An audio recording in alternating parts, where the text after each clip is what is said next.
panelists are all board trustees of the Monmouth Center for World Religions and Ethical Thought, who are sponsoring this event.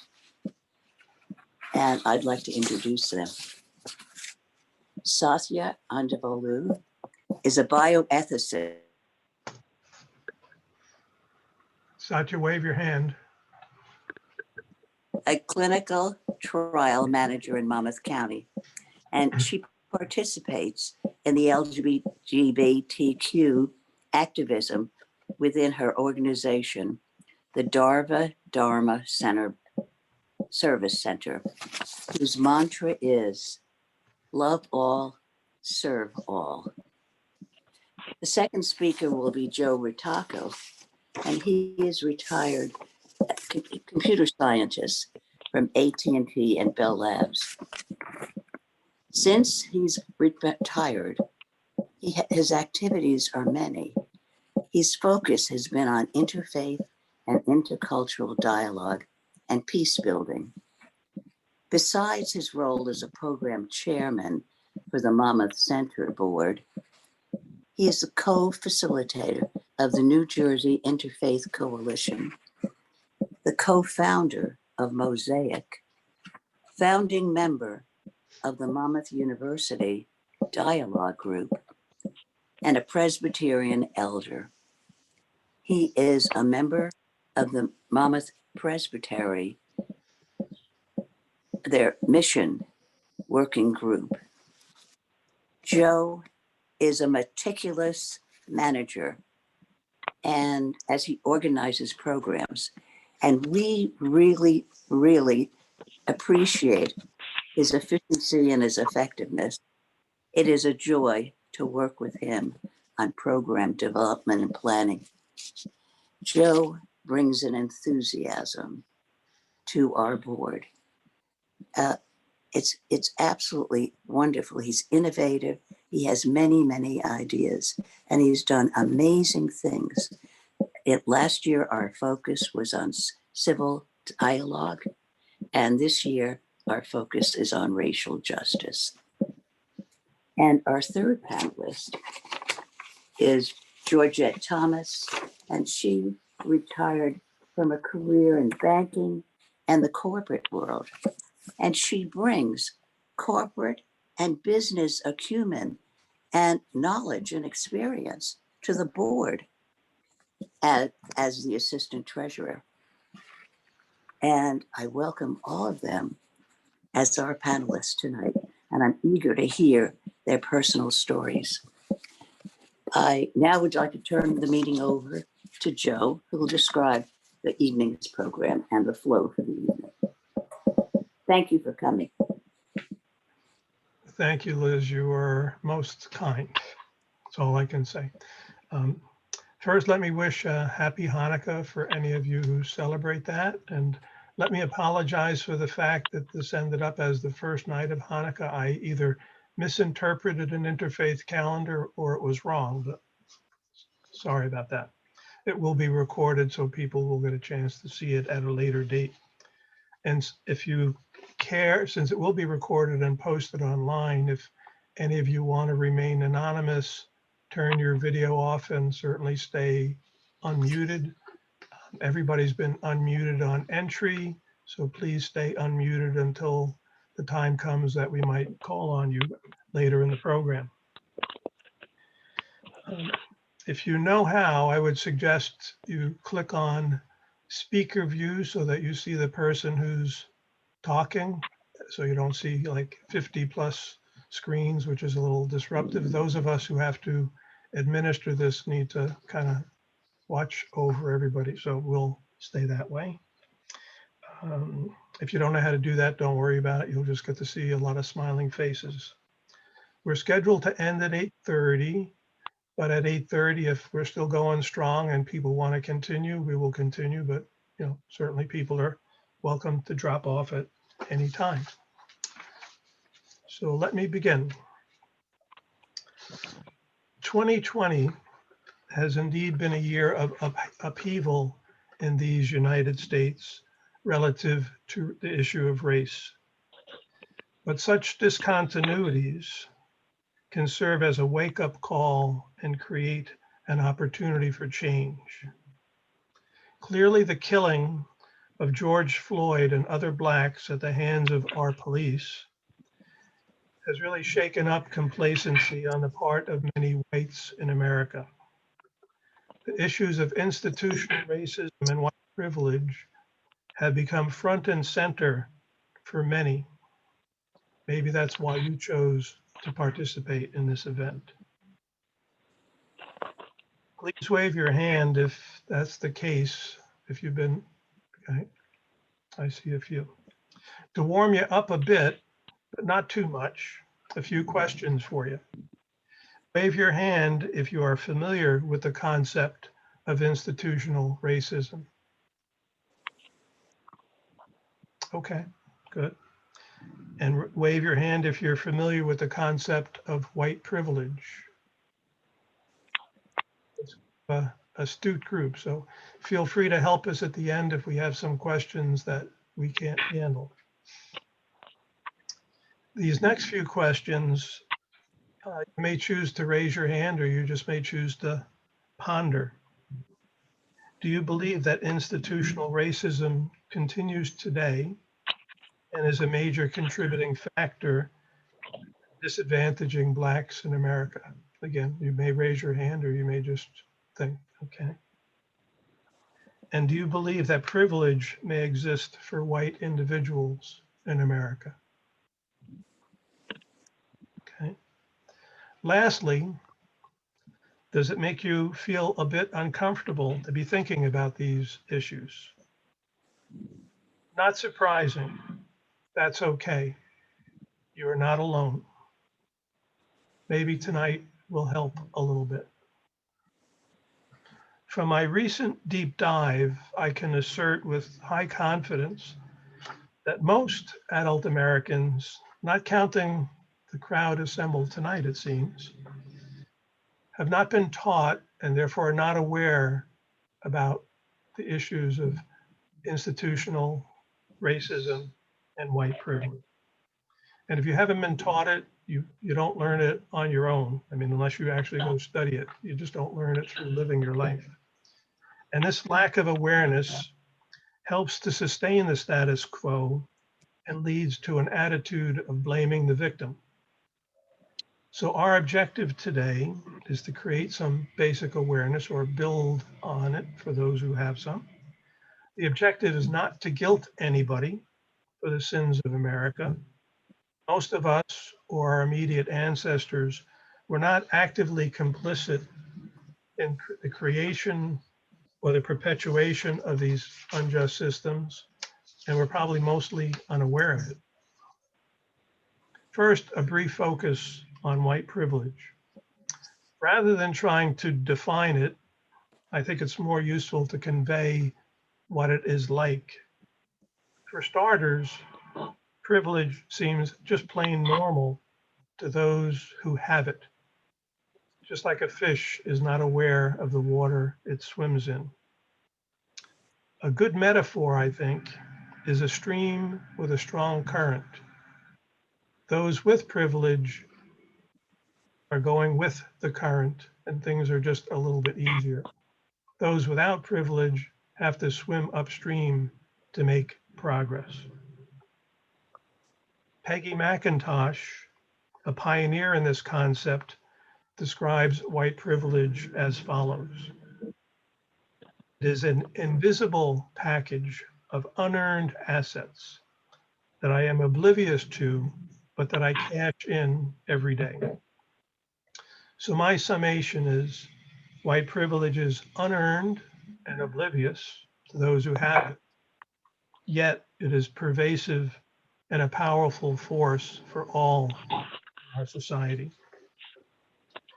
In particular, the two authorities on white privilege that I drew most heavily upon for this presentation, Peggy McIntosh and Debbie Irving, who I will talk a little bit about later, both admitted total blindness to their own privilege, even though their life's work brought them in direct contact with Blacks, and they were both very well-intentioned people trying to address issues of social justice.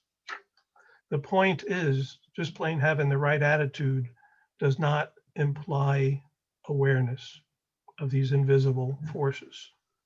It needs to be taught or studied. Why is it important to acknowledge white privilege? Again, not to guilt anybody, but to recognize that those of us with privilege comes power and influence, and therefore we can use this privilege to helpfully make some positive change. After the 3 personal stories, there will be ample time for you to participate. And as you listen, think about any personal experiences of white privilege that you may have that you would want to share, or the flip side of like swimming upstream, if that's the case for you. So you may choose to share an anecdote at that time. So Liz, I guess we can go right to Sathya, who will be our first presenter. So Okay, so here is Sathya. Hi, everybody. Can you hear me well? Yes. Awesome. Okay, great. Well, I just want to first thank Joe and Liz for the great presentation and the opportunity for me to give my story and my experiences on white privilege, even though I am not a white person. And so for those of you who don't know me, I am Sathya. I am a child of Indian immigrants, and I have lived in very predominantly white communities for basically my whole life.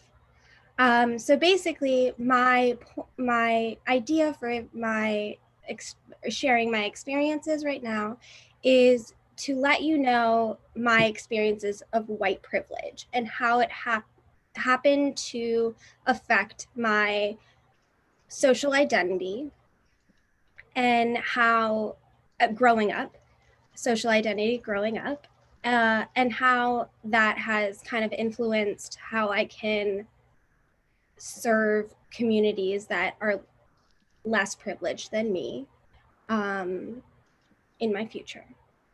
So, as I said, I'm a child of immigrants from India, and they both worked super hard and became very successful physicians in the United States. They both came here in the 70s and 80s. And by the time I was born, they had the opportunity to be successful in the States. So by the time I was born, I grew up in very affluent and predominantly white communities, even though I also grew up in very Indian and Desi or South Asian diaspora communities within New Jersey. So basically I would go to school and during the week, and I would live an American lifestyle. And then on the weekends during my time with my family, I was an Indian. So I had these 2 kind of different worlds, if you will, that I lived with. And so I went to great schools, public and private schools. And of course, this was all because of my parents' hard work and sacrifice. And I also knew that a lot of other Indian families that were in the US or Desi families or South Asian families in the US didn't live the kind of privileged life that we did. So at an early age, I kind of had a basic understanding of my class privilege and the privilege of living in a white culture. And I lived in this white culture for my entire life. So, sorry, I'm a little nervous. to be honest. So give me 1 second. So I understood how these privileges and my class privilege baked into how I thought of society at an early age. And I understood that to be successful in that class privilege was to basically adhere to what white culture was. So as I went through these two worlds of being Indian and being American and in a white culture, and having class privilege, I thought, or I understood, I came to understand that the way to be successful was to basically be white adjacent and to work on your class privileges, or to like capitalize on your class privileges in order to be what society wants you to be. And what I thought society wanted me to be was to be better than my parents. And my parents were already so successful, even though they were brown. And I'm brown and in a white community. So how am I going to do that? So in high school, in middle school, in elementary school, I, would straighten my hair. I would wear what I would just try to be as white as I could and white passing as I could, because I understood that because of my class and the way that I dressed and the way that I looked and talked would be passing for successful in my community and in my society. So I'll give a couple of examples and then I'll basically wrap up.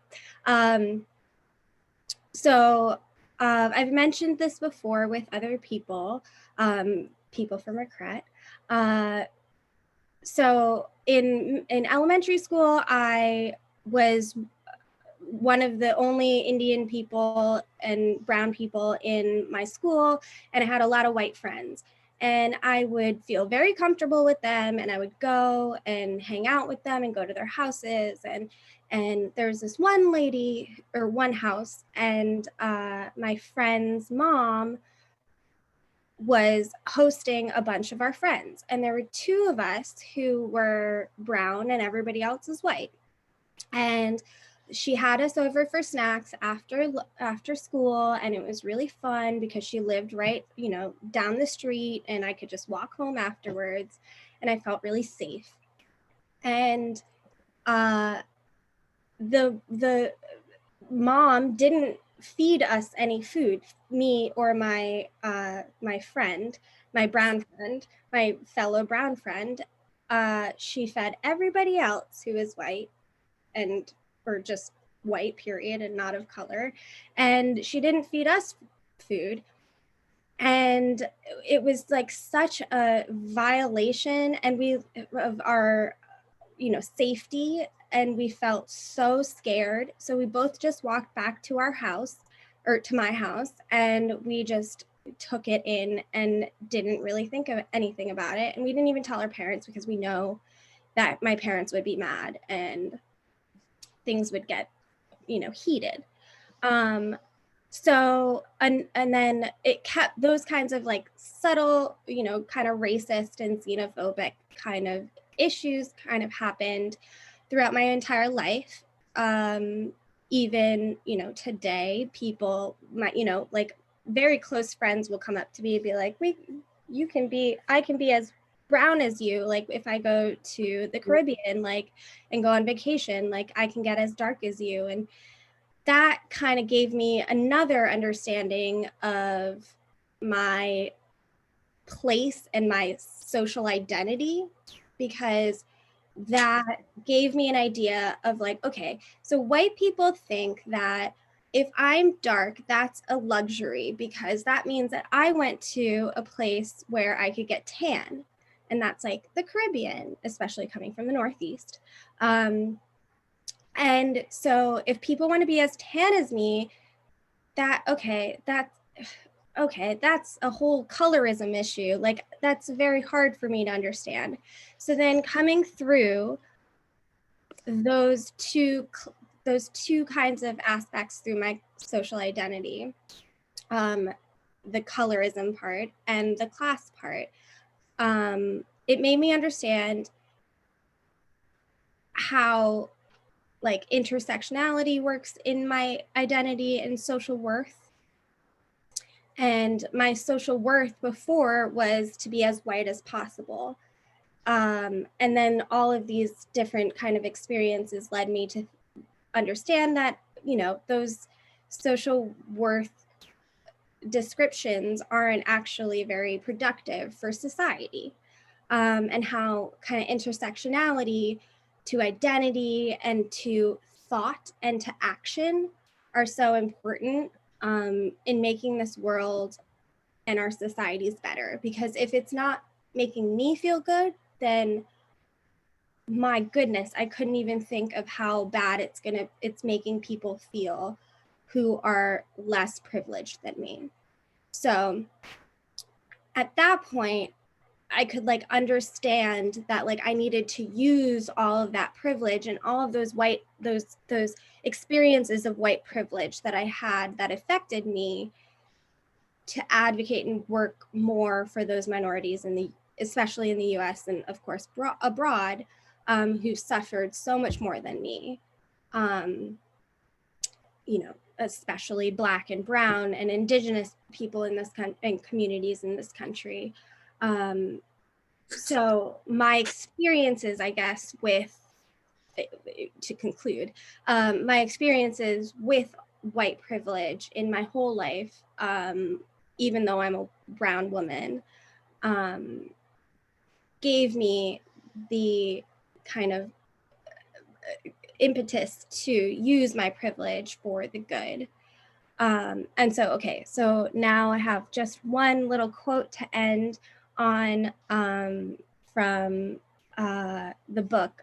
So You Want to Talk About Race, by Ijeoma Oluo, where she says, when we identify our privilege intersects with somebody else's oppression, we'll find our opportunities to make real change.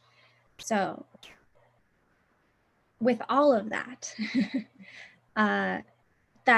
those are my experiences with white privilege, and I hope to continue these. I'm about to be 30, so hopefully I can continue these to make it better in the future.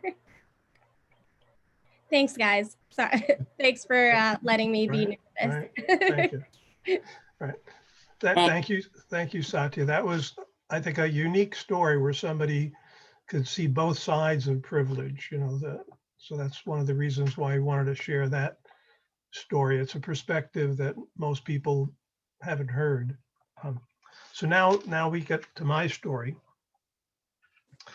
I will focus on what I was taught and what I was not taught as a child, what I learned later in life and when I learned it, and even what I've learned most recently. So learning never stops. And I will share some lessons that I learned along the way. Both sides of my family came to the United States about 100 years ago from southern Italy, very poor place. My grandfathers were uneducated laborers with minimal schooling. Their families struggled mightily. Their children, my many aunts and uncles, most of them completed high school and got steady blue-collar working class jobs, which was their aspiration.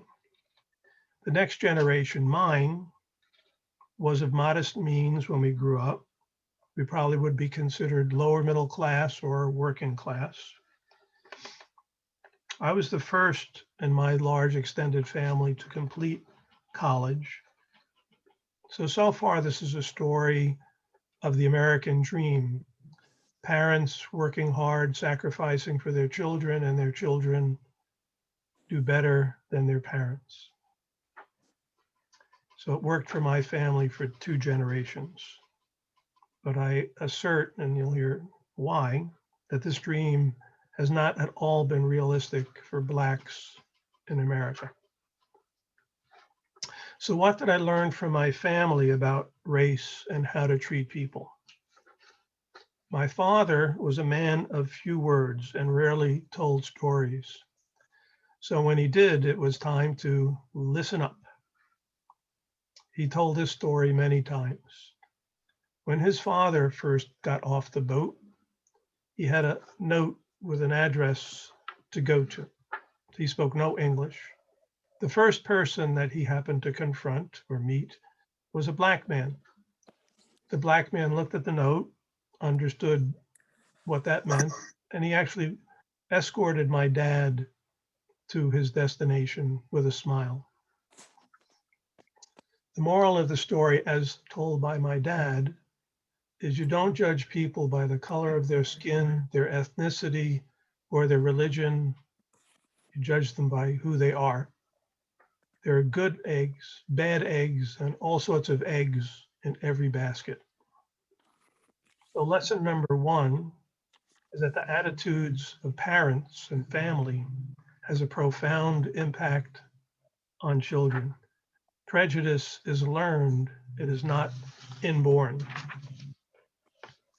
I grew up in Brooklyn and attended public schools. And even though the block that I lived on was primarily ethnic Europeans who were Roman Catholic, my public school was virtually 90% Jewish, a few Catholics, and a few Blacks.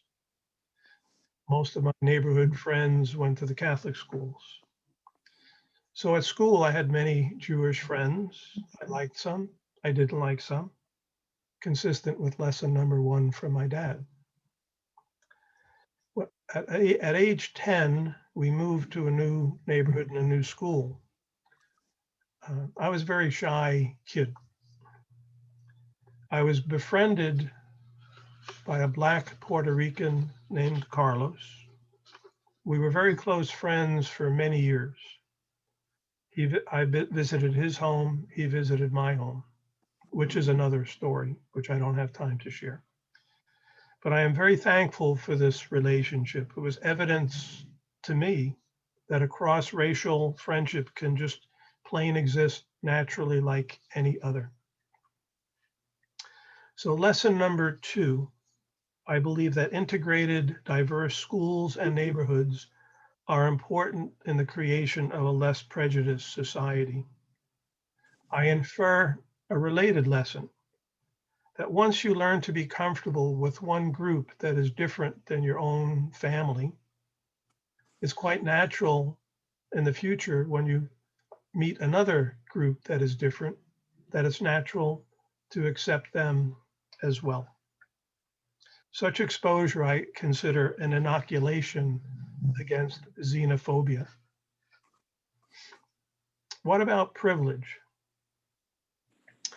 Growing up, I didn't think I had any.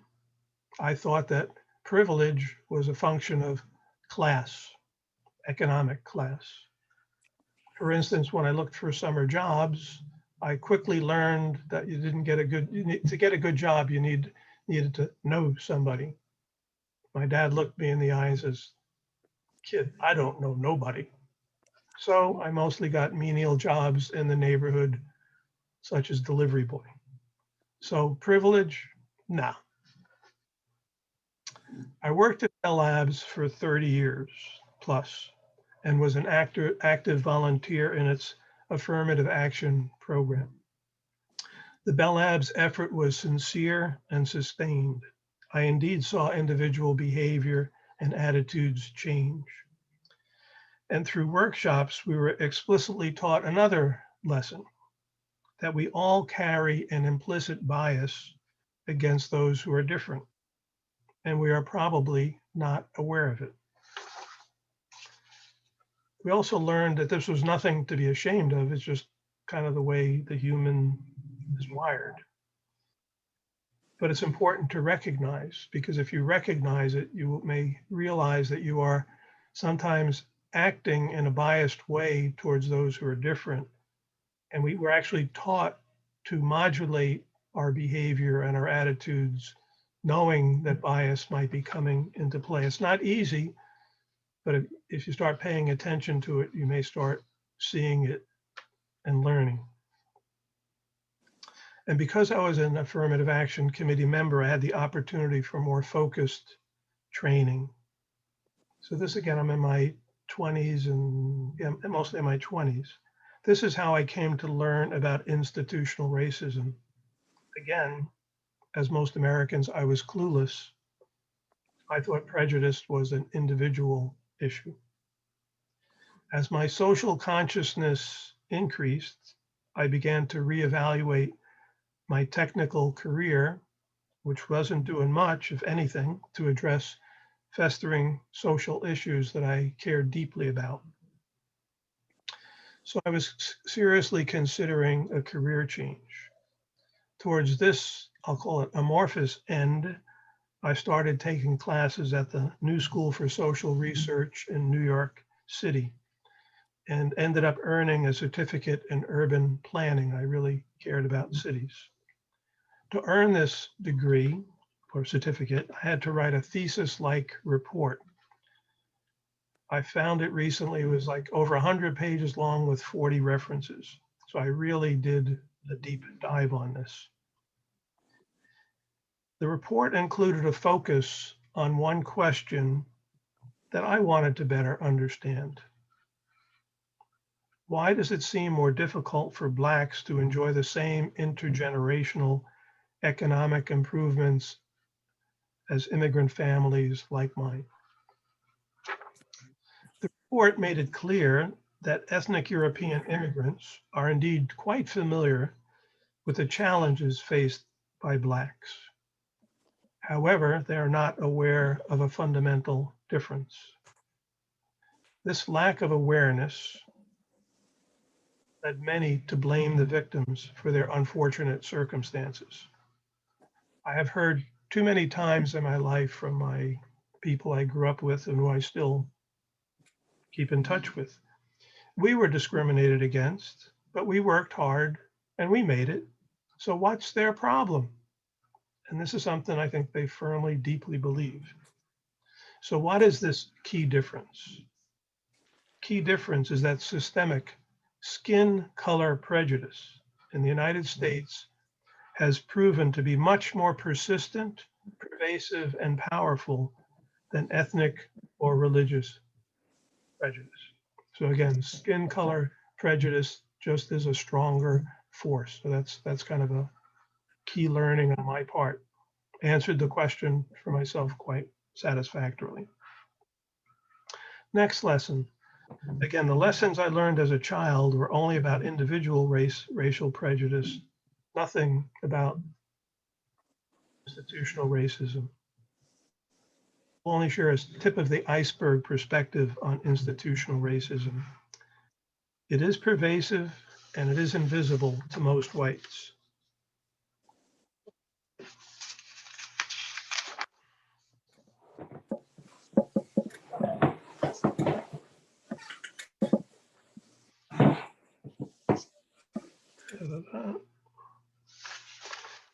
So institutional racism has existed and still exists in virtually all levels of our government and in most of our important institutions.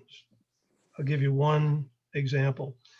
It includes government policies that sustain segregated neighborhoods, which lead to segregated schools and other disadvantages, ultimately resulting in diminished opportunities for Blacks. A few more personal insights. I suggest that if you are raised to resist individual prejudice, then you are more likely to be accepting of the reality of institutional racism when and if you are made aware of it. And conversely, if you harbor strong prejudices, then you are apt to resist acknowledging the existence of institutional racism and its serious negative impacts on Blacks in America. I have seen this firsthand, and many people saying there is no such thing as white privilege, there is no institutional racism. Maybe there was a long time ago. So again, it's a matter of, I think, your individual attitude affects how you perceive these invisible but powerful issues. One of the cornerstone references that I used for my paper in 1970 was the 1968 report of the National Advisory Commission on Civil Disorders, commonly known as the Kerner Commission Report, a bestseller of the time. I'm wondering how many people are familiar with that work. Okay, again, a astute crowd. Two quotes stand out from that report. One, this is our basic conclusion. Our nation is moving towards two societies, one black, one white, separate and unequal, not separate and equal. Two, what white Americans have never fully understood, but that the Negro can never forget, is that white society is deeply implicated in the ghetto. White institutions created it, white institutions maintain it, and white society, that's us, condones it. This report sounds like it could have been written today. Fast forward to 2020.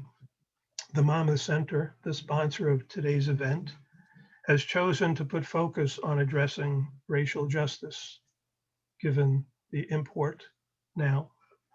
This led our co-moderator, Stevie Lishan, to email around a list created by Peggy McIntosh of about 50 privileges that whites in America enjoy and people of color do not.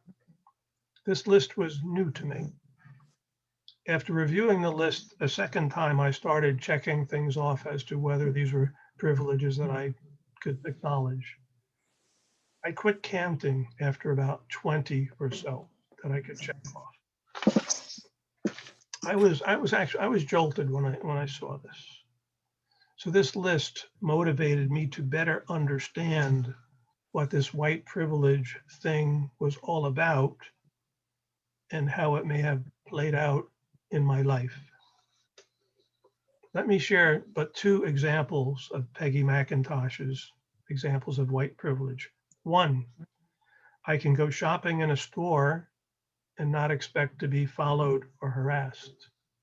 Two, I do not have to educate my children to be aware of systemic racism and the risk it implies for their physical safety.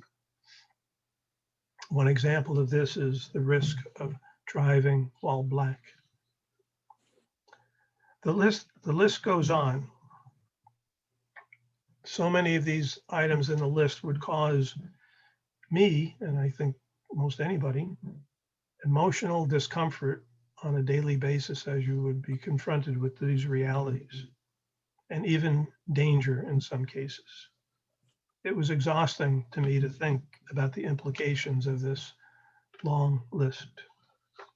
Switching gears to a second type of white privilege, which is treated well in the recent book, Waking Up White by Debbie Irving. This is more focused on institutional racism. Again, I've said it many times, but white Americans are mostly unaware. I will offer one example of how white privilege of the institutional kind helped my family. The block that I lived on had no black families. Then there were like 200 families on my block. I knew that discrimination was a factor relative to such segregation, but Brooklyn was also well known for Italian neighborhoods, Jewish neighborhoods, black neighborhoods. Naively, I thought that this clustering was de facto discrimination based on personal choice. But for blacks, there is much more to it. There was also legalized de jure segregation, which clearly I didn't know about at the time, sustained by federal policy. For example, the FHA mortgage lending policy, known as redlining, made it almost impossible for blacks to get mortgages in white non-redlined neighborhoods. So let's make this personal, go back to my family. When we bought our first home, a two-family home, we were not constrained as to where we chose to live beyond what we could afford. And in Brooklyn, ownership of a two-family house was pretty much a way to go from working class to middle class. Once the mortgage was paid off, the rent from the one tenant would become nice surplus income. And indeed, the sale of my family home has allowed my 98-year-old mom, who's still doing okay, to enjoy 10 years plus in a nice assisted living community. That was beyond our imagination at the time. And as I recently, revisited this, I figured my dad have taken advantage of the GI Bill as he was over in Europe in World War II. I checked with my mom. She said, oh yeah, we got the GI Bill. But I also learned recently from Debbie Irving's book that the GI Bill was not available to most Black veterans. I mean, I had no idea. They were largely excluded, not so much because of the wording in the GI Bill, but due to other discriminatory housing policies, which basically just didn't give them the opportunity to take advantage of the GI Bill for housing. Debbie Irving describes the GI Bill as affirmative action for white people. So I now know, and again, I only learned this year, that my family indeed reaped a major economic uplift due to institutional white privilege. So 60 years later, privilege? Yeah. So lastly, as I was writing this report, it was painful for me to compare what I learned in the 1970s to the situation now. I reviewed the paper that I wrote in 1976. Two of the subtitle headings for my report's conclusion were: 1, without awareness, there can be no change. I'm still singing this song. And 2, how long can we afford to wait? I also relooked at some portions of the Kerner Commission report. If you replace the terms Black for Negro and Black Lives Matter for Black Power, the report again sounds like it could have been written today. The top 3 grievances expressed by the urban Black community in 1968 were: 1, police practices; 2, unemployment and underemployment; and 3, inadequate housing. And as I was preparing these remarks, I came across an editorial that highlighted the same Kerner report and bemoaned the lack of resultant action. I quote, "We in America tend to take a deep, pained assessment after things get very bad. But then there is not much sustained action or fundamental change." Thank you for listening. So I now give you Georgette, who will be our last panelist, and we'll dialogue later. Thank you. Georgette, don't forget to unmute. I didn't know if I had to unmute myself or you were going to unmute. Thank you. Good evening, everyone. It's a privilege to sit here and be part of the Monmouth Center board and to kind of talk about my life. I had a little anxiety, as Joe talks about, when we have to present in front of a lot of people. However, I wanted to participate. My story is a little bit different. It might sound a little bit different to people, but here it goes. Growing up as a child, prior to entering school, I have a memory of going to work with my parents. My parents worked for the owner of a house, and his house was located on Navesink River Road on the southeast side, across the street from the Navesink Country Club and Golf Course. I went there every day. The man's name was Robert Stanley. He was a board member of Monmouth Medical Center. I guess it's called something else now. And he was a very, very big donor, and a whole wing is named after him. The woman in the house, there was a white woman that used to take care of his children and all of the children in the house. And she used to take care of me. So whatever the kids did, I did too. If they went swimming and shopping and to the movies, etc., getting new school clothes, I was able to do that too. So that to me is my first introduction to white privilege.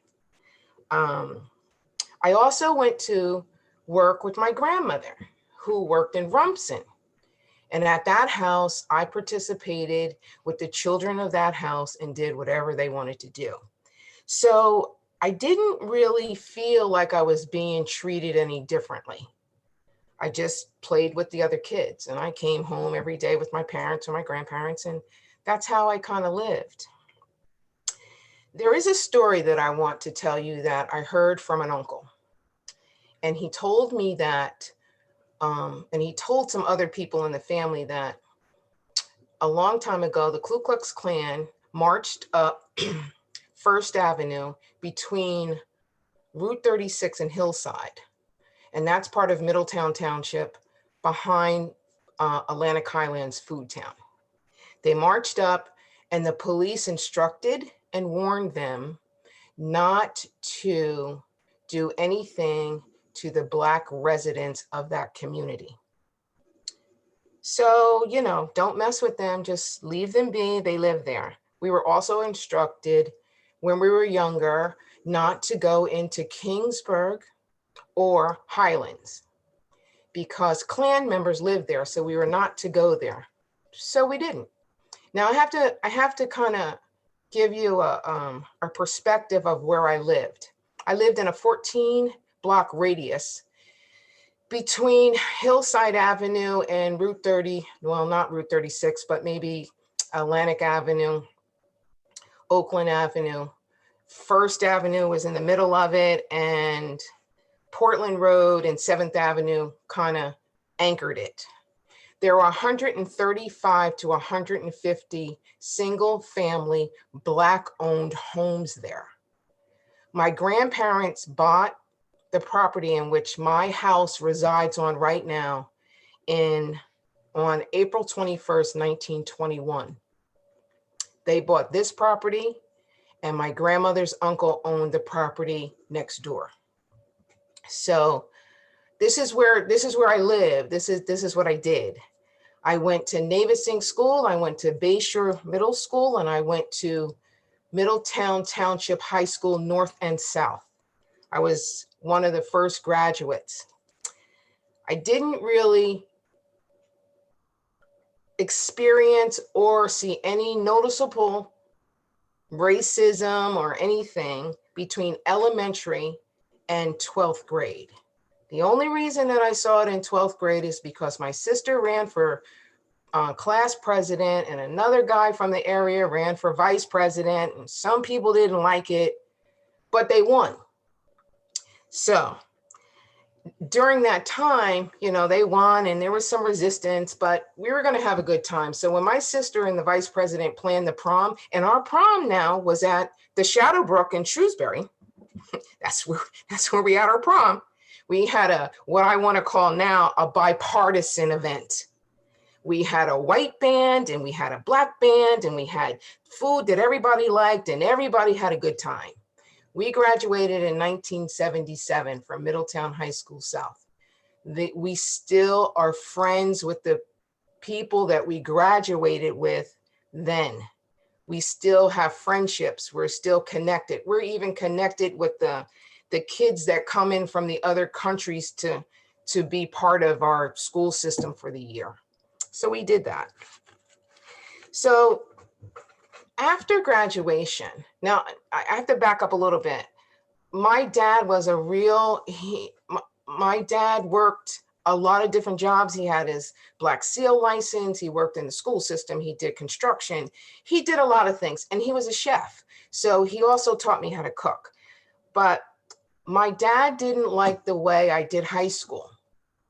We had split session for 9th and 10th, no, for 10th and 11th. He didn't like the way I did it in 10th grade. He went to the principal of Middletown High School North and told him, a white man, that he did not want me to go to school with my Black friends of my community. So hence, my friends went to school in the morning and I had to go to school in the afternoon, or the other way around. Whatever way it was, I was then segregated from the community in which I lived with, because my father didn't like the way my grades came out. So you do know that my grades were better entering into 12th grade. Yes, because I was not fooling around. I had to get out of school. So then we go to Middletown High School South. And when I graduated, you know, in top of my class. It was no different. We loved school. Everybody did well. And my father announced to me on graduation day that he would not pay for college. Really? So what am I supposed to do with that? Well, if you really want to go to college, I really want to see you make an effort, you're going to have to enroll yourself in college. So I did. I enrolled myself into Brookdale. And then sometime during the first semester, I said, I'm not sure I like this. I finished up the second semester, but during the first semester, I landed a job, what is now known as Wells Fargo. And I went to Wells Fargo at 53 Broad Street. Then I went to McDonald's and had my lunch. I went to 303 Broad Street, handed in the application, came home. They called me for the job. I started out as a file clerk. I worked there for 10 years.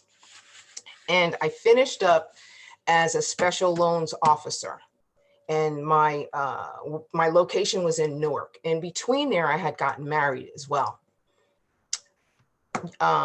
Wells Fargo offered me the opportunity to go to school at many different colleges to get an advanced certification in banking. I did that in 10 years. So I left there with being certified in banking, which was my thing. Banking which I loved it. I loved all of it. Every aspect from file clerk to where I ended up, I did. I left there and I went to UBS. I'm sorry, it was Payne Weber at the time. And I had 10 years under my belt, but still I had no college degree. So I started as an operations officer. And during that time, this is when I started to Wells Fargo is when I started to see prejudice and racism, but the prejudice that showed up in Wells Fargo was good old boys. And I don't know if anybody has heard that term, but the racism that I saw in the corporate life of banking was more geared to women not moving up the corporate ladder, and everything that was going to happen was going to be on a male perspective. So once I got to Payne Weber, which I worked for a subsidiary called Peterbilt Trust Company, and I started as an operations officer. What I did for them is, so I got to go back a little bit. I worked with them for 21 years. I started out as an operations officer and I ended up as a vice president of operations. This is where I could see some blatant prejudice and gender discrimination and systemic racism. It was a lot different than just saying, oh, because you're Black, you're not going to go.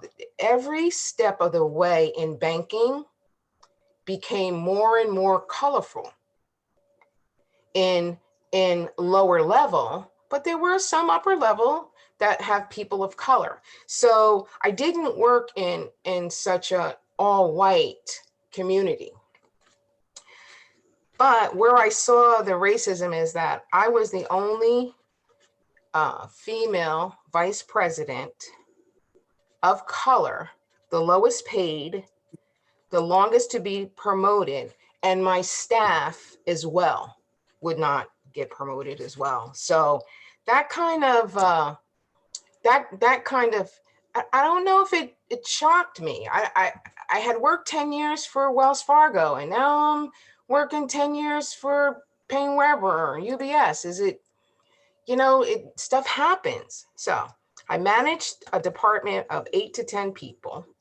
And this is what I did for UBS Fiduciary Trust Company. I processed corporations' 401ks, pension, and savings plans to the tune of $6 billion daily over 45 portfolios with 30 investment companies. And I had a group, and that's what we did. And we ran it. And I'm in there, and this is year number, 15, and we're doing well. What really opened up my eyes to gender and systemic racism was that, surprisingly and amazingly, the company only saw my worth to them when I made an error and I cost them $256,000 in cash. So I was pretty much devastated and waiting for them to walk me out of the building, because that's what they do in corporate and banking, and I've seen that done. However, that's not what happened. I guess I was graced with being able to work for a white female CEO. The question came from her to my colleagues. Now, mind you, I'm still a manager, but I'm not a vice president yet. She asked the group, why was Georgette investing and uninvesting this type of money on a daily basis with no quality assurance? So I ran this department independently. I was just doing what I was learned to do over the years. So what she said to me was, I just want to make sure that your head is in the game and that you're current when you walk in the job every day. And after that, my next title was Vice President of Operations, and I had the same title as every other manager across the board. So, there were some challenges, and I did see some things that, because it took me so long to get where I got, but you have to remember, I'm here 15 years and I still don't have a degree. I still didn't go and get the degree. So when the company was sold, this is where I ran into a lot of problems for myself and my staff. Our company was sold, there was a merger, and part of my job was also mergers and acquisitions while I was there, and conversions. So I did that over the 21 years as well. They didn't want to, packages were given out at the time. At this time, banking was going through a very hard time with mortgage-backed securities, and it wasn't looking good. So I wanted to get out. It was time for me in the back office to get out. It was time for many women to get out of banking at the time, because we had done everything that we could do, and they needed to clean this up. And, I was a bit tired at that point. So needless to say, they said, no, we're not going to give you the package. We're not going to give you the bonuses. We're not going to give you any of the layoff packages. We want you to stay, and we want you to go with the next company. Well, that wasn't me. And at this point, I'm 31 years in and I'm done. So I pushed back with a gender and racial discrimination lawsuit. I just announced it. I did have an attorney, but I didn't proceed with it because I didn't have to. They knew what was going on. I put it all out on the table for them. And I said, listen, I will package you up pretty for this conversion merger.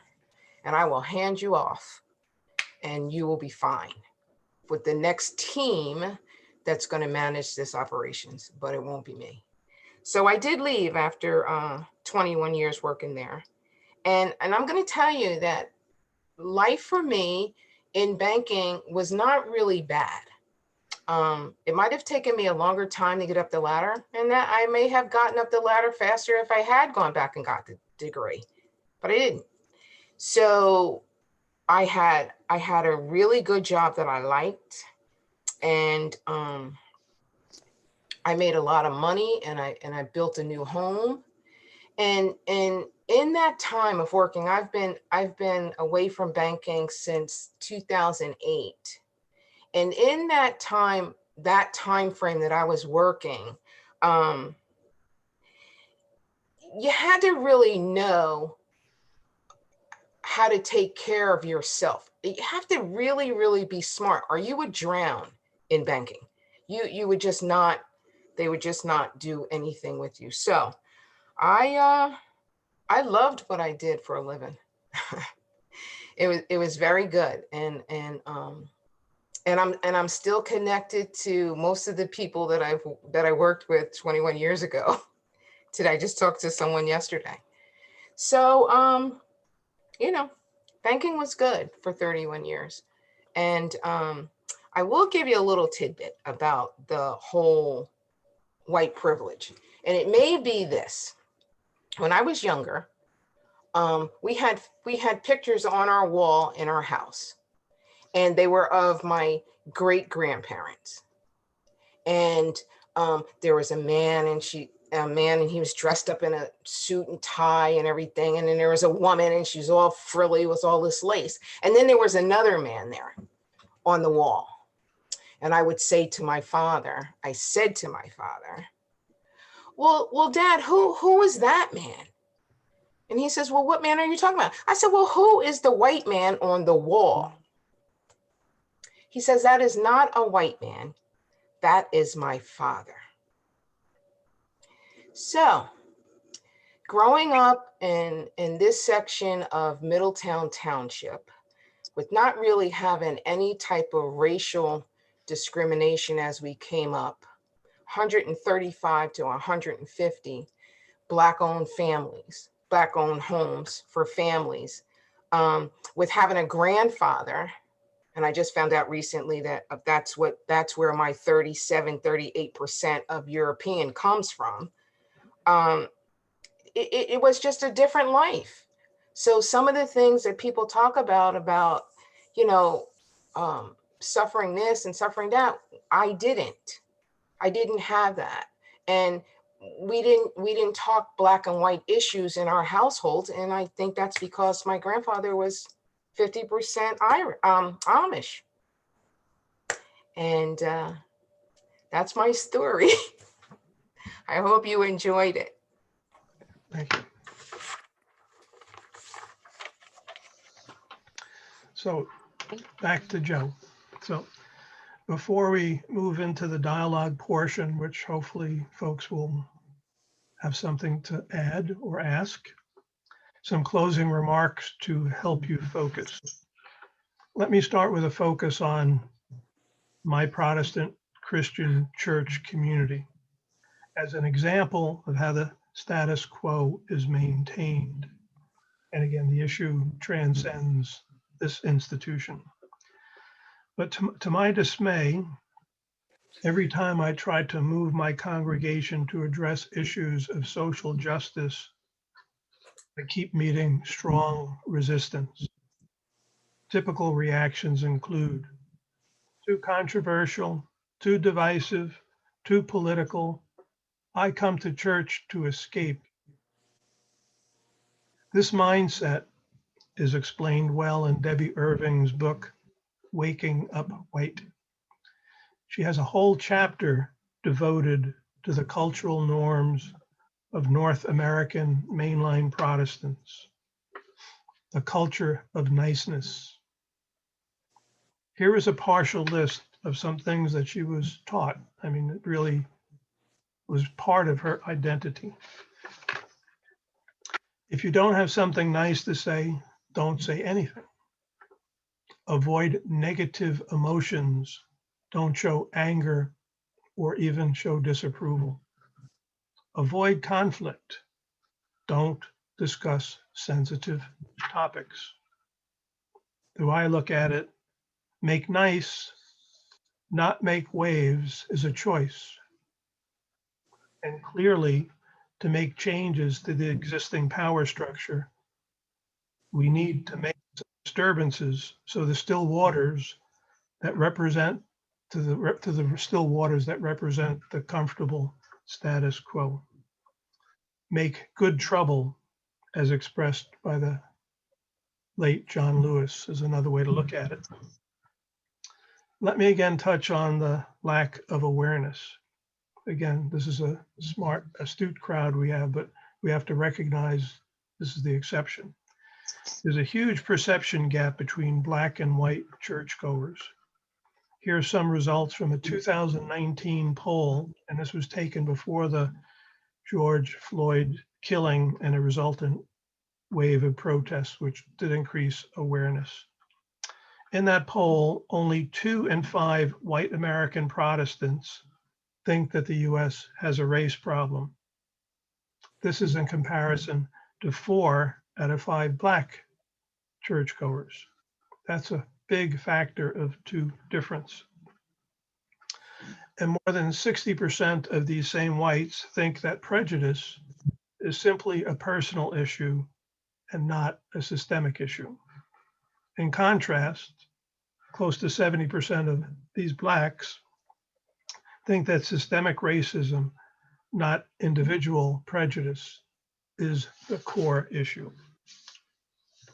Let me offer what I consider to be my simple closing argument, which developed as I pulled this presentation together. Fact: whites make up the majority of our electorate, and even more so if you look at who sits in the seats of power in most of our public and private institutions. So, if the majority of whites are unaware of the root causes of racial injustice or are unwilling to acknowledge its negative consequences and do something, the long-standing status quo will continue to continue. In conclusion, I suggest it is high time that we start paying more attention to the perceptions of our Black citizens, of their reality, and look for ways to work together as advocates for change. Time permitting, if not already addressed during the dialogue, I will share some suggestions for action. Lastly, the words of Black writer James Baldwin are appropriate. Not everything that is faced can be changed, but nothing can be changed until it is faced. So now it is your turn to join the conversation. First, some guidelines relative to how to respectfully participate in a civil dialogue. 1, please be brief, focus on one issue or question at a time, and time permitting, we will come back to you. 2, if you feel particularly passionate or worked up over an issue, before speaking, take a deep breath, slow yourself down, and think about how to express yourself with interest, caring, and a dose of humility. This is wise to do in your own family and with friends. And our storytellers were here to share their experiences to raise awareness. This does not make us subject matter experts on this vast and complex subject. So our speakers may choose not to address a question. They don't need to explain. They may simply say, I don't know, or I choose to pass on that one. But if some other person has an opportunity to maybe add some information relative to the question put forth, then you're welcome to contribute. Better yet, if you have a very short story to suggest an experience in your life on the plus side or the minus side of the privilege ledger, you're welcome to do so. And to practice staying within our legal constraints as a nonprofit, we ask you not to get into partisan politics. Do not mention any political parties or any political figures. If you do that, we will probably choose not to respond, to avoid going where we're not legally allowed to go and we don't want to go. And if you have a question focused on any of the three of us, let us know. So again, my name is Joe, and 2, we have Sathya, wave your hand, and 3, we have Georgette. So if you want to address a question to one of us. I'd like to add a late-breaking input based on a chat input from tonight. We as whites getting into this game will make mistakes. We may not use the politically correct term or the politically correct term as perceived by some. That's to be expected. Don't be afraid. Hopefully people will see what's in your heart rather than if you happen to use a word that isn't politically correct. So I trust that will work. So don't let that stop you. So excuse me. So here are the logistics for this phase. There are 3 ways for you to participate, and we will address them in the following order. First, we will rely on the Zoom chat feature. That's the preferred mechanism. However, if you have something that's too long to type in the chat, you can simply say, please call on me. 2, after we're done with the Zoom chats, we will use the Zoom raised hand feature if you know how to do that. 3, time permitting, we will allow you to wave your hand and one of us will call you. We're scheduled to end at 8:30 again, but if we are still going strong, people are welcome to stay. We will definitely do a hard stop no later than 9 o'clock. So I will now, excuse me, I just ran out at the right time. So I will now pass things off to Liz, who will again go through the chat, Zoom raised hand, physical raised hand. So Liz. Okay. I've had several wonderful comments in the chat. Thank you so much for Georgette. And then also, thank you, Georgette. You have overcome a lot to make your success. And Sathya, thank you. Very powerful story.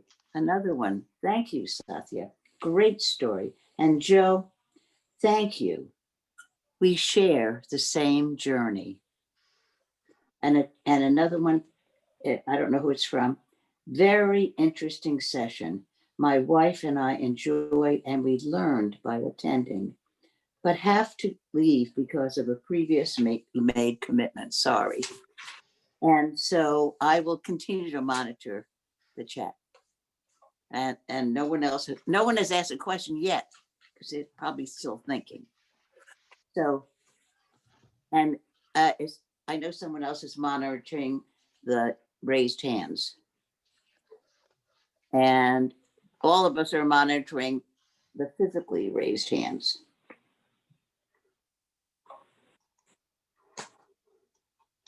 So if you have a question. I have a question. I'm on the phone and I didn't hear what the procedure was for those on the phone. Go for it. Oh, tell us. Yes. Okay. This question is for Georgette. I can appreciate your story. I know that there are many of African American descent that may have been privy to a similar type of upbringing as you were, with references to ancestry that were actually white. A few things that you said struck me. The first being that your father had indicated that he wanted you to be segregated from other students of color. Did I hear that correctly? In your high school? Yes, you did. He Okay. said it because our when Middletown split the schools into two, it was sections of Middletown that went to north and sections that went to south. So because our section was going to go to south, we went to school in different times. So it was a split session. Some of us went in the morning, some went in the afternoon. Because I didn't do well in 10th grade, and our section was going to go to school in the afternoon, he sent me to school in the morning with the athletic team. Because it wasn't necessarily color, it was my friends. But he said it to the principal as if it was for color. I don't want Okay. her with her Black friends. Okay. My question really was, if you have ever maybe considered, based on that and the fact that your father's father was in fact white, that there may have been some prejudice there to begin with, in a reverse sense. Okay, my father wasn't white. I know your father's father. Yeah, my father's father was biracial. His mother was Right. African and his father was Amish. Right. No, I don't think that there was any type of racial bias in our family at all. We're such a mixed group, and his whole family went from the light. His immediate family, and his mother was very, very dark skinned, went from the lightest light to the darkest dark. So Okay, it wasn't brought that way. Okay, to finish the question I was gonna also, I was trying to word is, and do you or have you ever considered in those instances where you talked about being in the company of the white children that you associated with or played with, or any of those interactions, that there may have been a level of tokenism, or maybe even, how can I put this, invisible complacency in your not necessarily being affected by what was pervasive around that period of time? I'm not really sure how to answer that, because we were, the neighborhood I lived with and the one that was adjacent to it, we were very mixed. There might have been 135 to 150 families, but we weren't the majority when we went to school.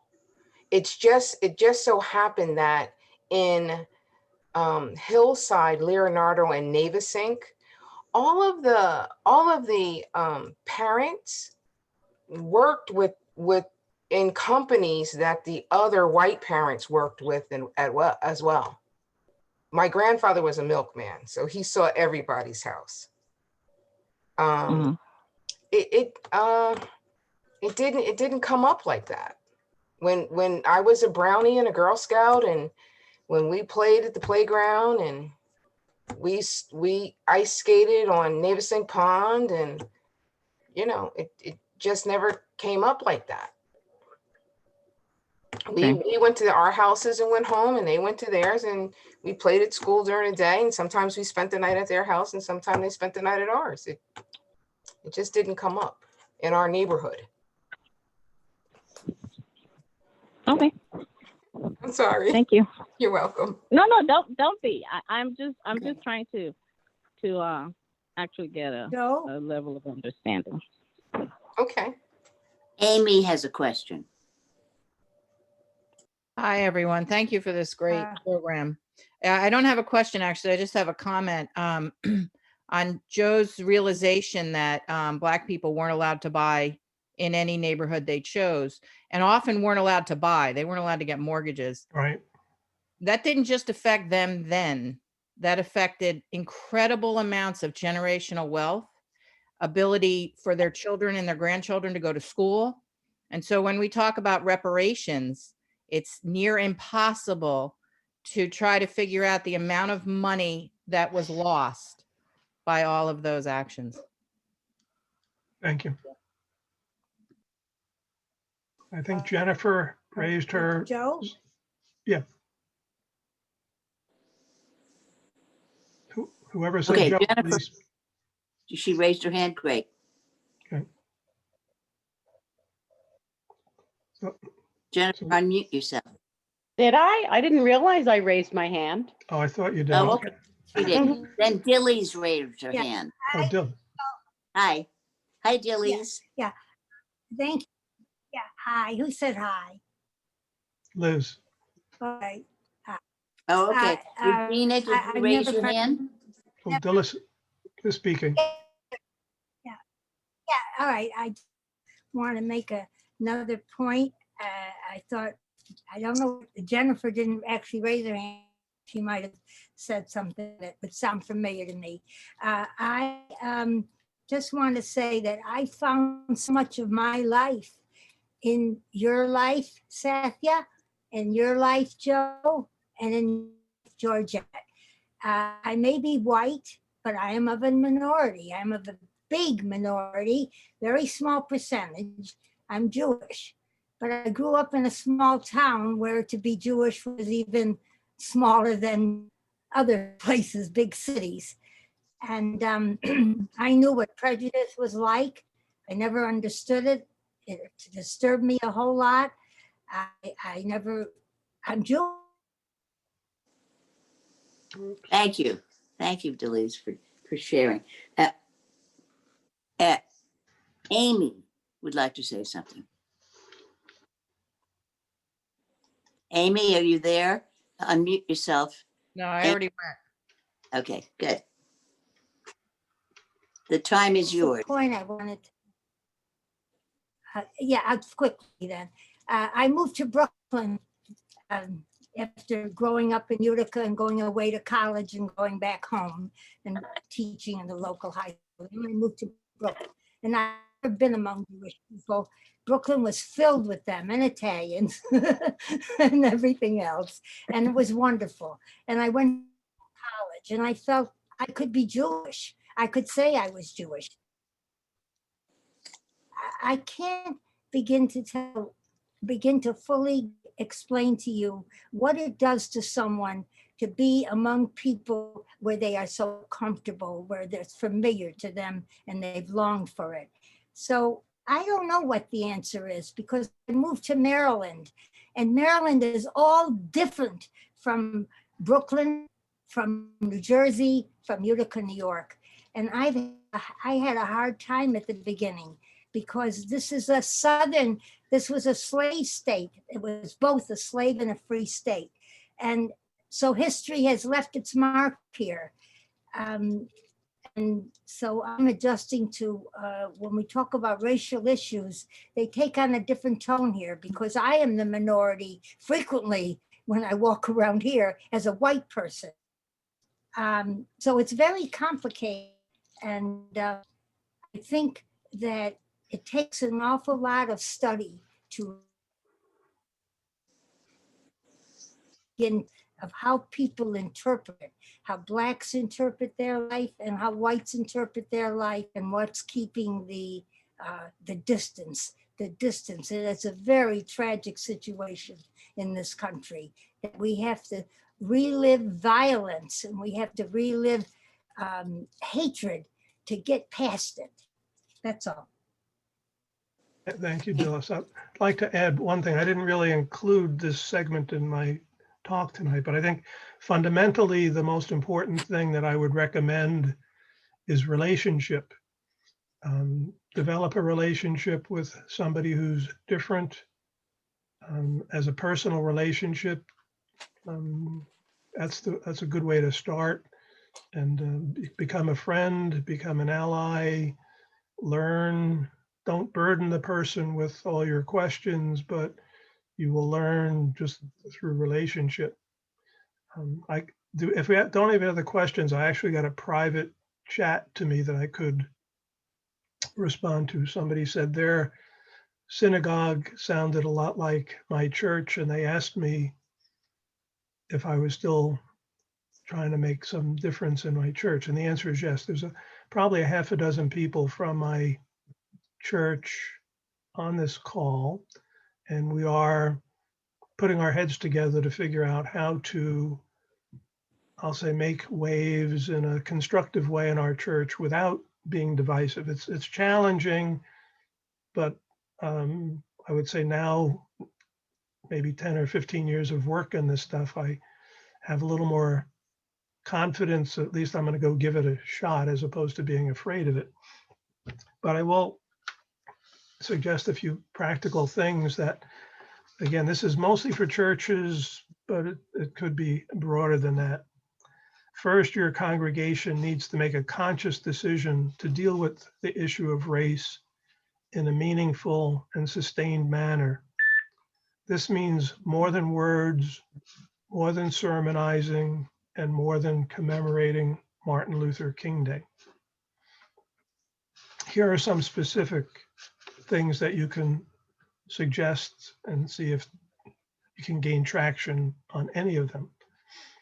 Find a predominantly Black congregation to partner yet. Better yet, get into an ongoing relationship with them. Ask them how they might want to go about, working with you. Some simple ideas might be to have a Black preacher or a Black presenter come to your congregation or organization. Again, it's something to start a process, not something just to commemorate Martin Luther King Day or a Black History, month event. If we want to make change, we have to do more than that. If you're both Christian congregations, then consider worshiping together occasionally or going on a picnic together after a joint service.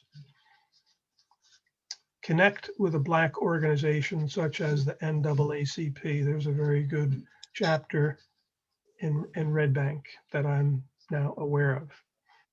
Invite Black speakers, panels to share their stories and awareness. Organize moderated dialogues with Blacks and whites together, ideally over a table with a meal. Maybe you can't do that right now, do it online, give it a shot. And if you do choose to read books together, watch movies, videos together and discuss them, which again, I think is a sensible thing to do. Our church actually is starting to do that. So that's one positive change that I've already seen. But this should not be as an end. Getting together, reading books, watching movies to learn. And while you're together, putting your heads together and say, what can we do now that we've learned something about the problem, and that we've also learned that we have some privilege and power to do something. But most important is that the effort is sincere and sustained and connected with the Black community. Okay. Joe, Yes. before we have to end, I don't know, we're getting within a few minutes, and George, there are several chat things, but George Matisse asked the question, can I explain what we're doing in my church? And I think that could be very valuable too. And there's also another person, Tarithia. Tarithia asked, could she actually make a comment as well? And we also have Amy from the Okay. UU, and I'd love to hear her comment. Stanley, Helen Coe, and Teresa, who would like to make comments. So we're scheduled to end at 8:30. So anybody who feels like they want to leave can simply do that. But I guess we are committed to stick around till 9 o'clock if the, conversation continues. And at about 5 to 9, we will give Stevie an opportunity for some closing remarks. So we have a few. So Liz, would you name one by one? Sure. Amy from the UU, I'd love to hear your comments. She's been a real supportive and helper with Mosaic. Thank you. I already did make one comment, but since I'm invited to make another one, we are having a program on the first Sunday of every month called Voices of the Black Experience. And we have different people come on and share their experiences. And next month, we're having someone who was injured in a police protest with Black Lives Matter. So it's at 6 o'clock on Sunday, January 3rd. And you can find the information on our website at UUCMC. Oh. Thank you. Thank you. Okay. Appreciate that. Stanley, I'll be there. Stanley, are you still there? Okay. Okay, Stanley, are you still on? I guess Stanley left. Helen Coe, are you still there? Helen is a member of the, okay. I don't know if she's still there. Teresa. No, I'm here. Wait a minute. All right, Helen. It's great to see you. That's wonderful. Oh, I can't hear you. Whoops. Are you? I'm there. I'm here. Okay. Oh, great. I'm not very techy. Okay. You did it. Oh, I had a question for Sathya, just out of curiosity. My husband was Asian, so I was in a biracial marriage with him. And quite often, I had the feeling that people were treating him like he wasn't a member of the tribe of citizenry. People would come up to him, want to know where he was from and how, or other Asian friends, like one being in a taxi cab. How long have you been in this country? And he's been here since the 1800s, genetically. But there was always this feeling, you could be an honorary white, but you can't be a member of the tribe. Did you ever have that experience? Yeah, thank you, Helen, for your question. Definitely. You basically summed up my nervous presentation very nicely. I never felt like a member of the tribe, even though I had some sort of privileges. And even though I knew that my skin color and my appearance is not a white person, I definitely felt like I wasn't a part of the tribe. And did you ask on the Zoom group chat about people asking like where you're from? Mm-hmm. Yes. Yeah, so people ask me where I'm from all the time. And it depends on the question that they give me. If they ask me, what's your nationality? I say I'm American. I'm also a dual citizen to India, but not really a dual citizen. I'm an American with those privileges to be a dual citizen. And then no, where are you really from? Oh, I'm from Princeton, New Jersey. No, where are you really from? Oh, I lived in New York for a while, and then I was in Cambridge in Massachusetts. And I'll really pry the question out of them of like what they're really asking me. And if they can't get to it, I'll ask, or I'll say, I think what you're really asking me is what my ethnicity or my heritage is. Right. And my parents came here in the 70s from South India. And they've been here most of their lives. So we're American. So yeah, we do get that question a lot. And so, yeah, I definitely feel like I don't fit into a tribe, but it doesn't matter. I've realized. Thank you. Yeah, thanks for the question. That was wonderful. Thank you so much, Helen. Good to see you. Thank you. It's great seeing you too. All right. And now, Teresa. Hi, everybody. I know several of you, you've seen me before. I'd like to thank, first of all, the presenters. You all did wonderful. Joe, you're spot on. You should just go pack it yourself and do this program all over, because New Jersey, and I've said it many times, is more segregated and racist than my home state of Mississippi.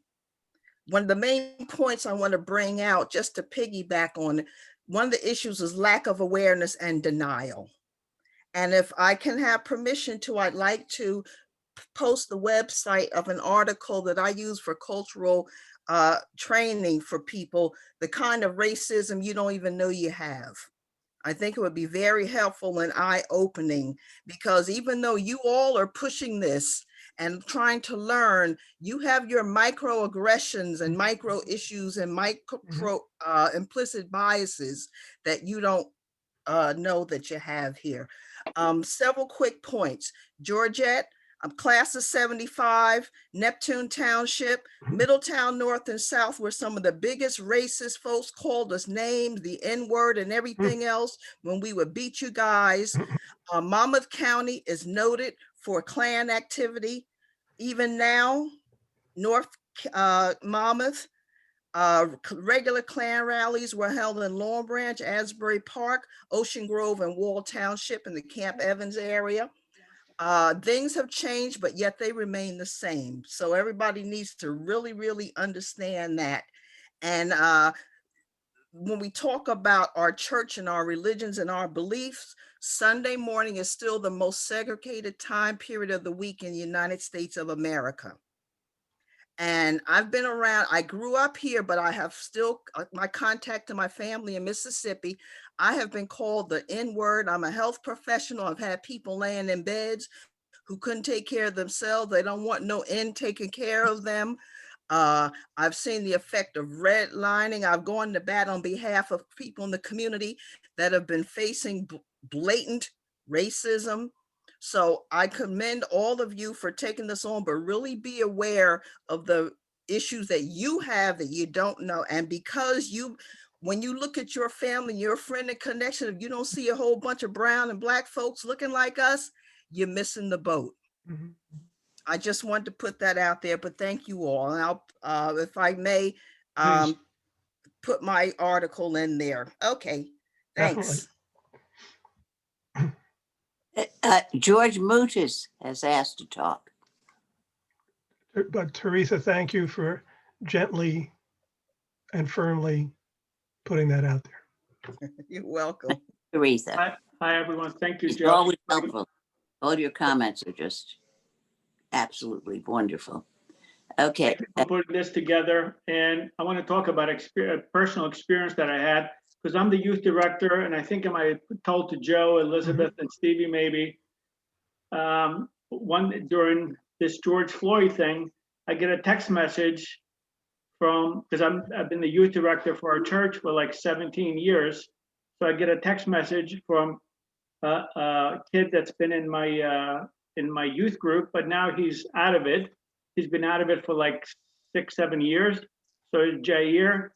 So he texts me and says, "Hi, Mr. Mutis, do you still love me?" I was like, oh my God, when I get a message like that, the first thing that comes to my head is this kid ready to commit suicide or something? So I'm not texting him back. I call him right away. So I said, Jair, what's going on? What's wrong? He said, well, Mr. Mutis, I haven't heard from you. You know, everything what happened with George Floyd, you know, that could have been me. And I said, oh my God, I never thought of it that way. He says, yes, that could have been me. He goes, I'll never forget when I got my license, the first thing my mom told me, he says, Jair, make sure you put your registration up above your, Visor. yes.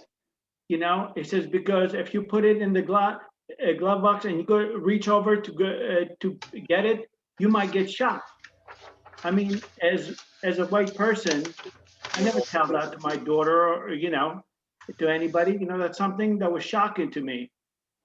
And so our group, because she was part of we have like a young adult group, they created a meeting So what they did is we had a big discussion. Actually, I had kids that were ex-members of our youth group from down from Washington, from Chicago. They all joined in and they talked about ideas. And the idea they said is they wanted for our church. So what we're going to do, unfortunately, because of this COVID, what's going on, we really don't have Sunday school classes like we usually have.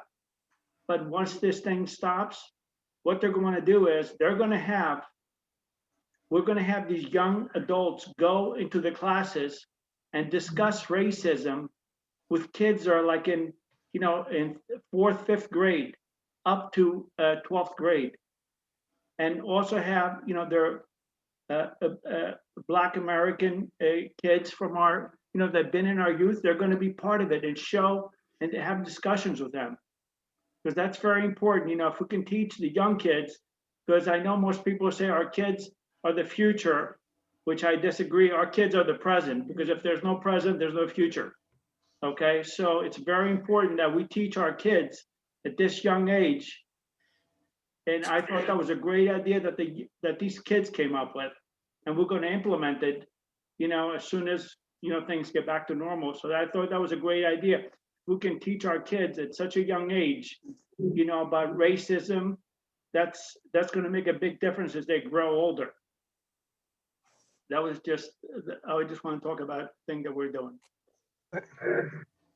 Thank you, sir. Thank you, George. That is really, really important. That's how we have to do it. Dennis Rittenhouse has a question or comment. Dennis, are you still on?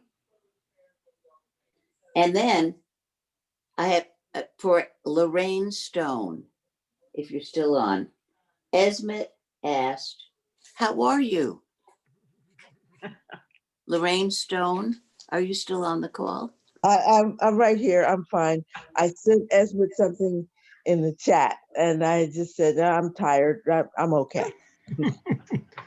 Oh, okay. Would you like to comment or say anything on the? Well, if there's room, I never want to shy away from a microphone. We love you, Lorraine. This is just thank you. I want to thank everyone for putting this together. We are at the beginning of a long road. The murders let's just say in the last year, that people and many white people are waking up and saying, "Oh my God, this is terrible. How could this happen?" Black people know that, we've been living with this for, let's see, I haven't been here for 100 years, but I can certainly say I'm well aware that we've been living with it for the last 60. The racism, does anybody remember Parren Mitchell? He was a congressman from Maryland, as it turns out. And I interviewed him one time, and he had a phrase that he coined called velvet racism. And I'm like, what in the world? Well, if you're familiar with the fabric velvet, when you run your hand over it one way, it's smooth and beautiful and everything looks fine. But if you run your hand back the other way, it's disturbed and all messy looking. That's the kind of racism we live with. If you smooth, easy over it, it looks like okay, and oh, what's the matter with people? But if you just move your hand backwards and ruffle the surface a little bit, there are a lot of things. One quick story came to my mind, and these are the kinds of things that happen in the lives of people of color. I think Black and brown. Sathya may have had some similar experience. I had a neighbor, and she was really the first white neighbor that I had that I became really friendly with, and we're still friends. Our children are grown now. And we were chatting one day, and something about boyfriends came up. And I said, yeah, And she said, "Where's he?" I said, "Oh my, he's from Brooklyn originally. He's Jewish." And she said, "Oh, yeah, you're the kind of person that, yeah, of course you have a white boyfriend." Well, what the hell does that mean? But there is that kind of subtle racism.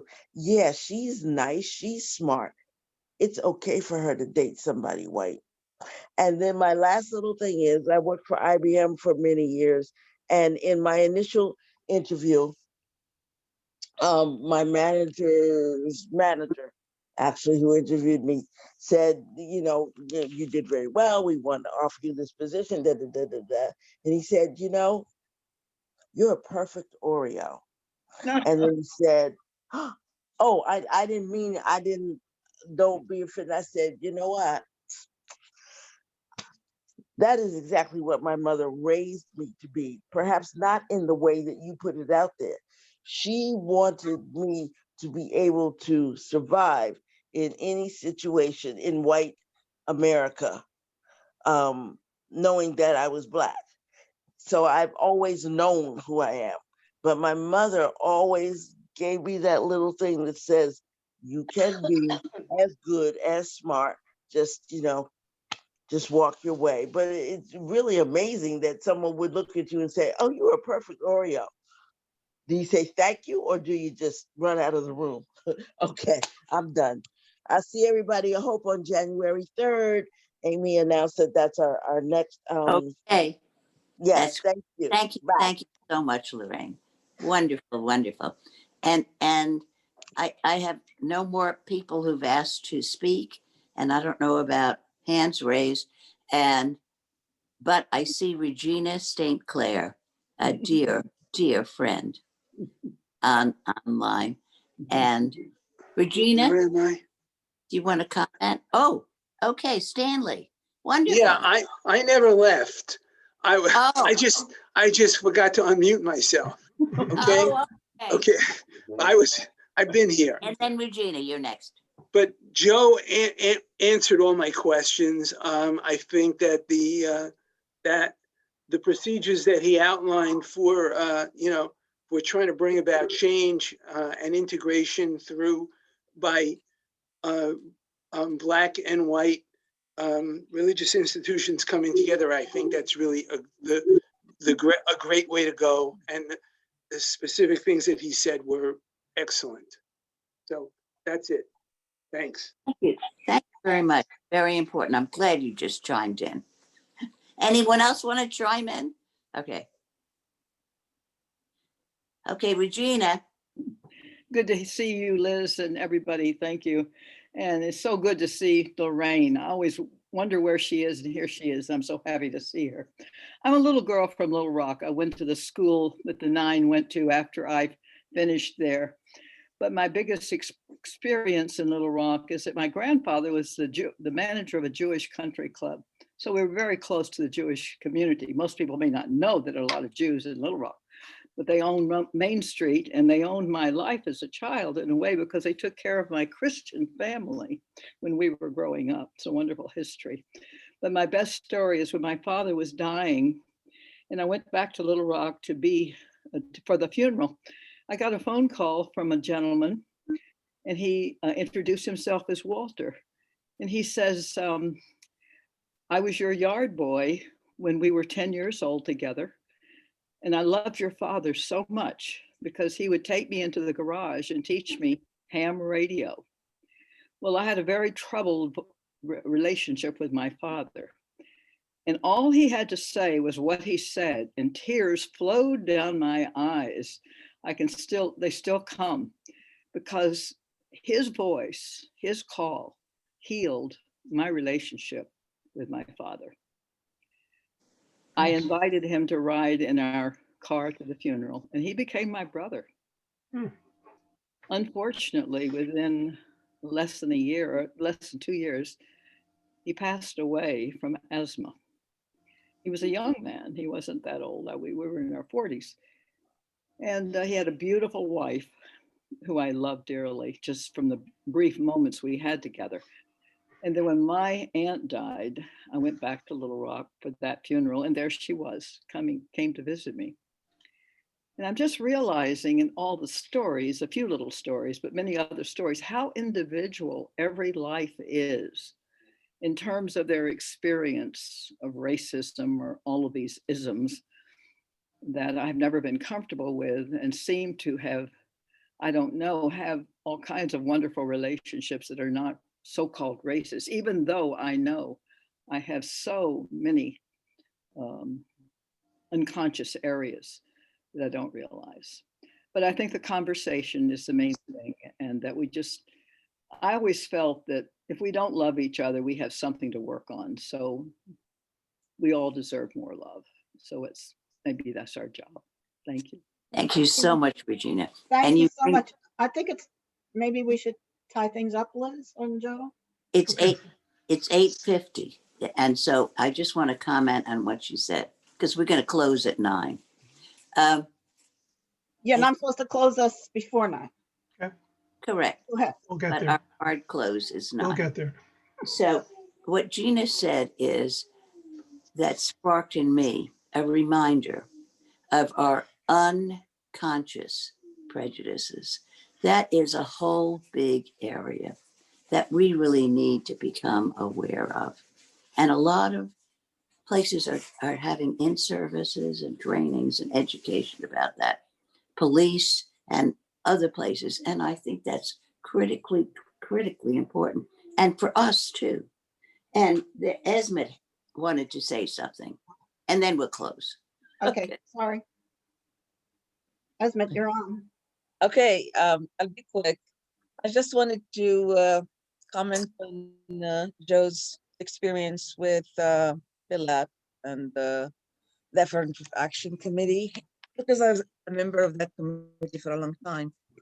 And the one thing that I remember vividly is as a committee member, we had a meeting one time and we're talking about the different projects they put in and all that. And we decided to take a quick unofficial tally to see in higher positions if there are any Black people over there.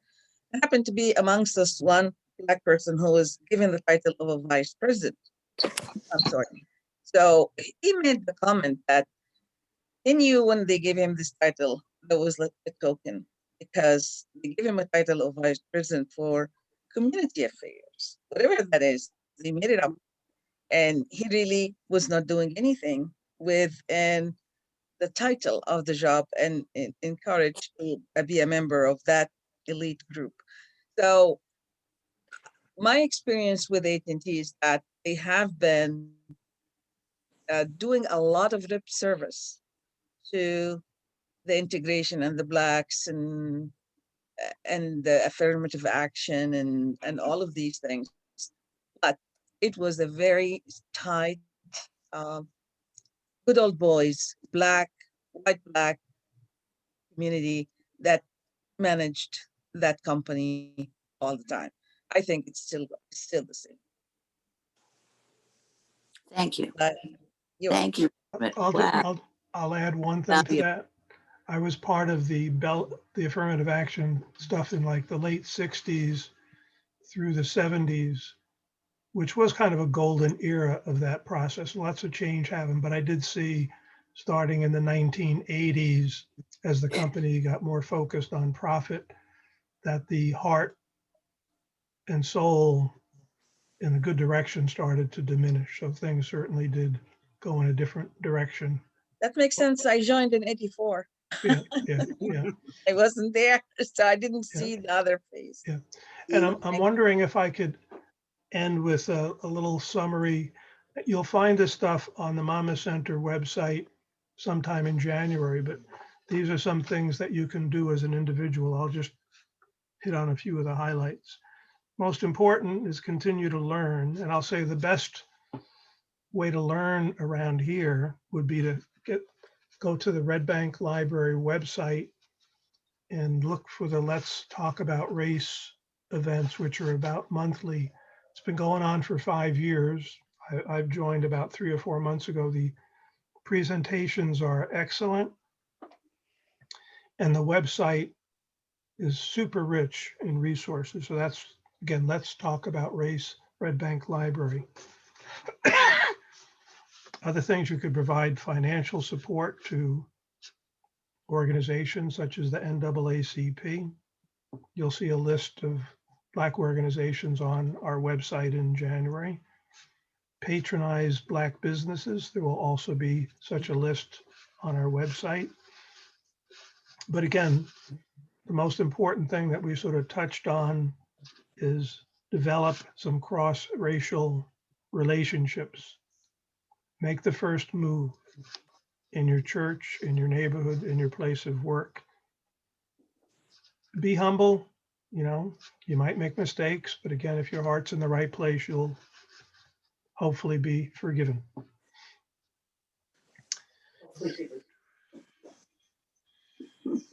And here's some broad advice that I've seen.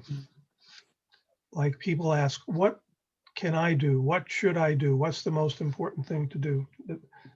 I've seen this advice over and over again.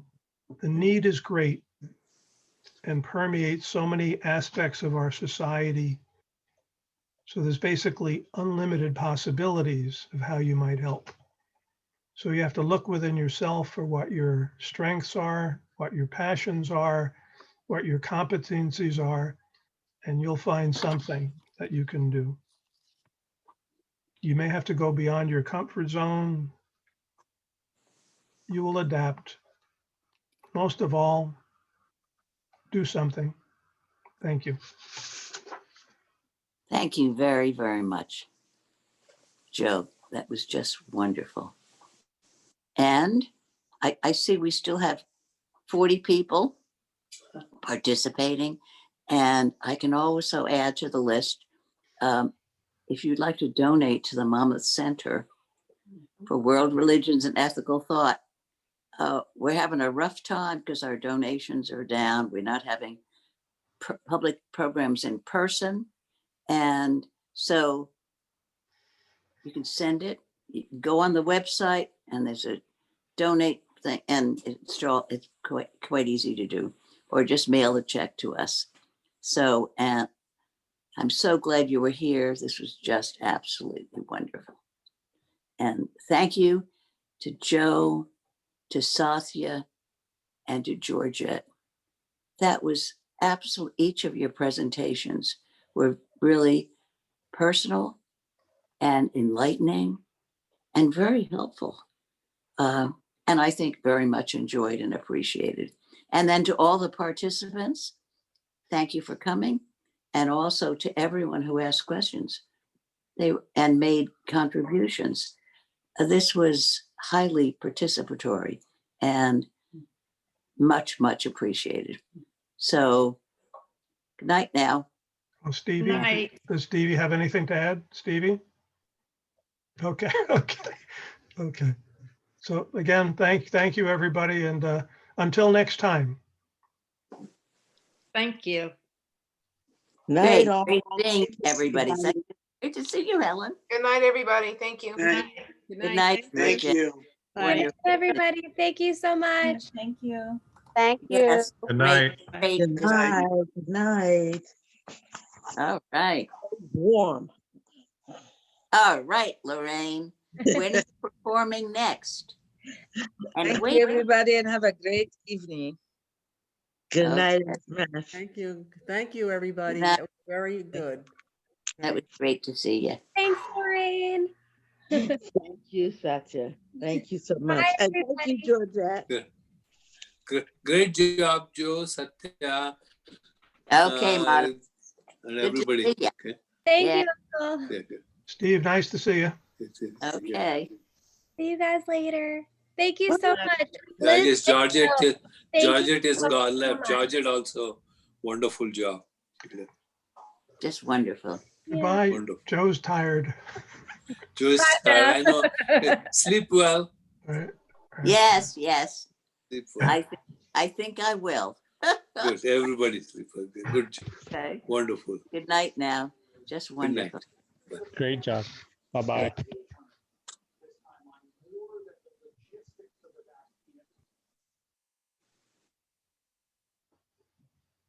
I didn't know I was doing the closing.